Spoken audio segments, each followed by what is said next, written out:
Hi, it's Heather Joy with Perfectly Curated Life. Today we're going to be making a mushroom bourguignon. It's perfect for meatless Mondays. It is very straightforward in the ingredients that it uses, and this dish comes together in about an hour with roughly 20 minutes of active cooking time.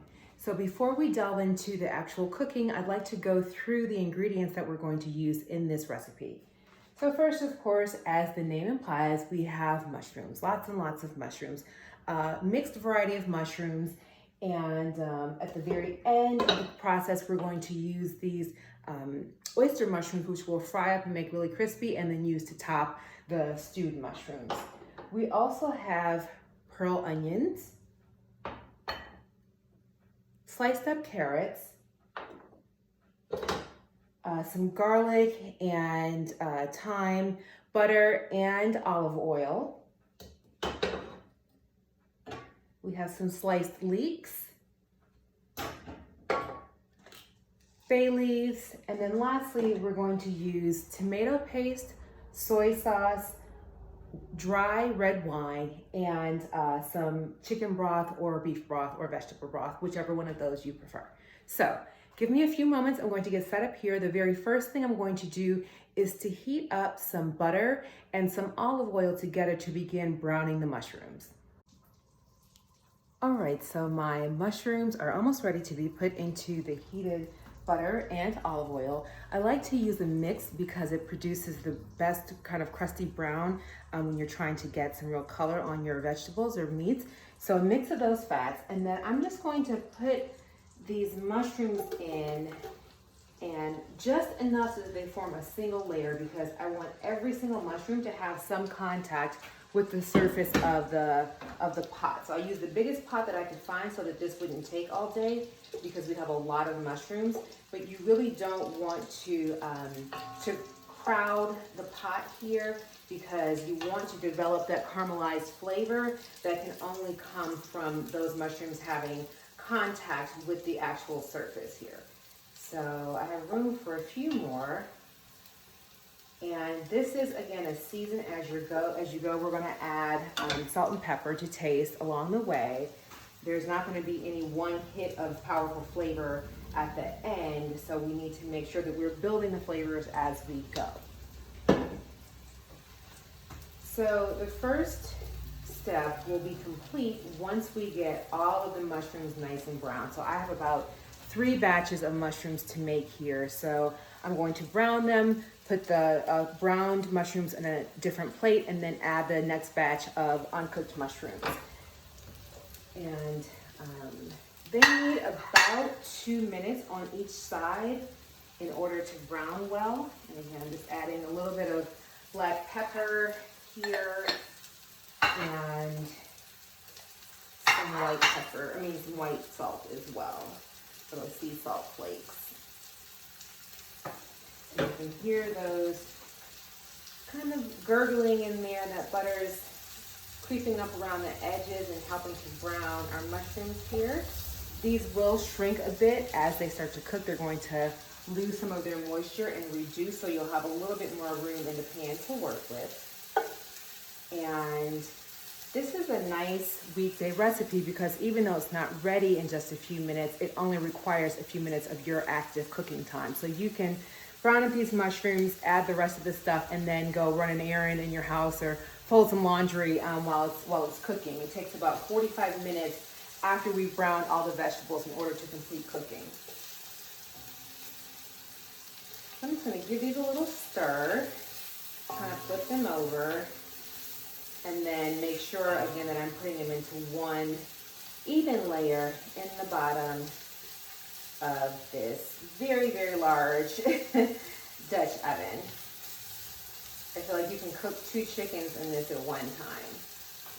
So I'm going to complete that. I'll go through the rest of the mushrooms, and then I'll be back for the next step, which is browning the leeks and the carrots.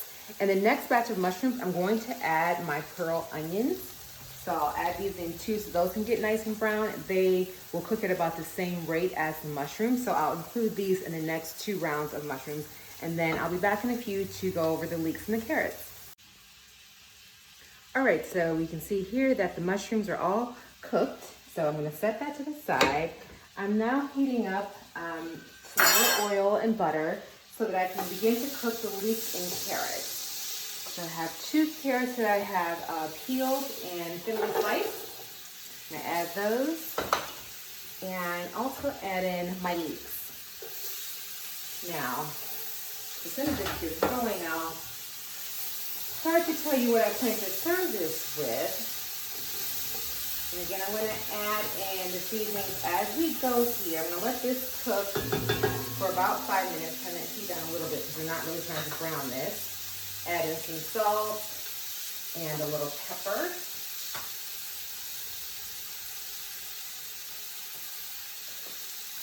And give that a nice stir. I'm going to get some of that fond from the bottom of the fresh oven and mix that in with it. And that'll really be glazed properly once we add in the liquids in the next step.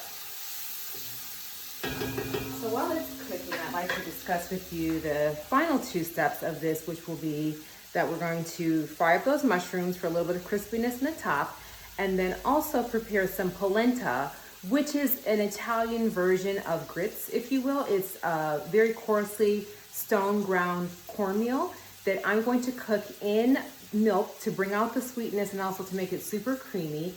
And that'll be the base over which we serve this. But you could do mashed potatoes, you could do rice, you could do any starch of your choice. But polenta just sounds like it would be super yummy with this.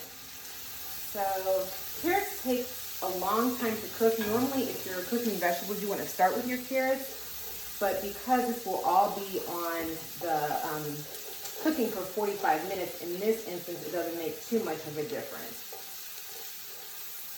Okay, so I'm going to continue to let those cook for another few minutes, and then I will come back and show you the rest of this part of it, and then add in our liquids and aromatics and let it sit for a while and make its magic while it's cooking. All right, the leeks and carrots are almost completely done. So now I'm going to add in my garlic and thyme.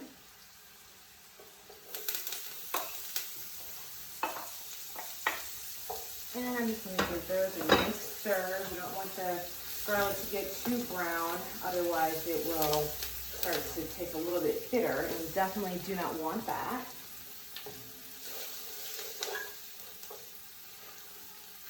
And then I'm going to add in a few tablespoons of flour, and that's going to help this whole thing thicken up as it's cooking.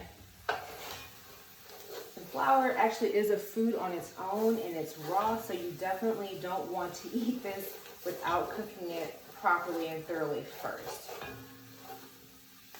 Okay, so that's getting mixed in. Make sure we don't have any white bits of flour left.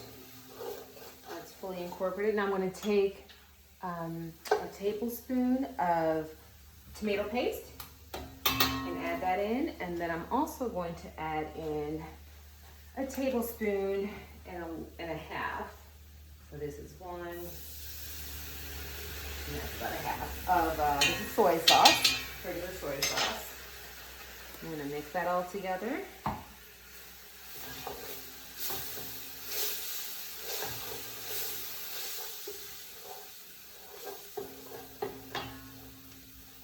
And now I'm ready to introduce my red wine. So that's 1.5 cups. And then also my chicken stock. And again, if you want to keep this completely vegetarian, you can use vegetable broth, it's vegetable stock. And I'm going to mix that all together. I'm going to add in a bay leaf or 2. You always want to remove your bay leaves before you serve your food and after it's finished cooking. So that magic period between stovetop to table, you want to take that bay leaf out. They continue to give off flavor even after the food has cooked, and so you don't want to give an overpowering bay leaf flavor. So you always want to just take that out before you serve it. Turn this up a little bit and bring this up to a boil. And make sure that you scraped up all of those brown bits from the bottom that we call fond. That is just packed with flavor there. And you might have some on the side too, so you want to go around. And then as a last step, before we let this just simmer for a while, I'm going to add in the mushrooms that we cooked at first.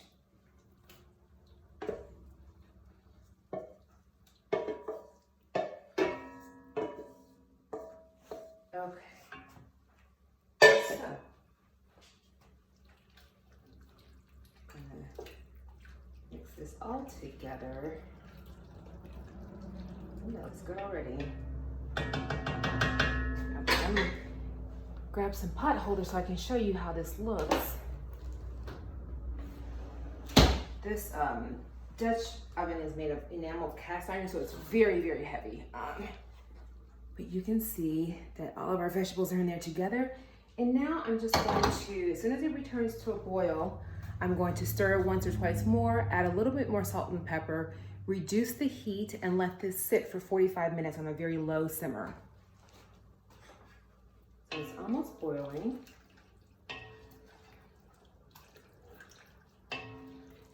And I have a top, and I'm going to cover this with the top while it's simmering. So that's set.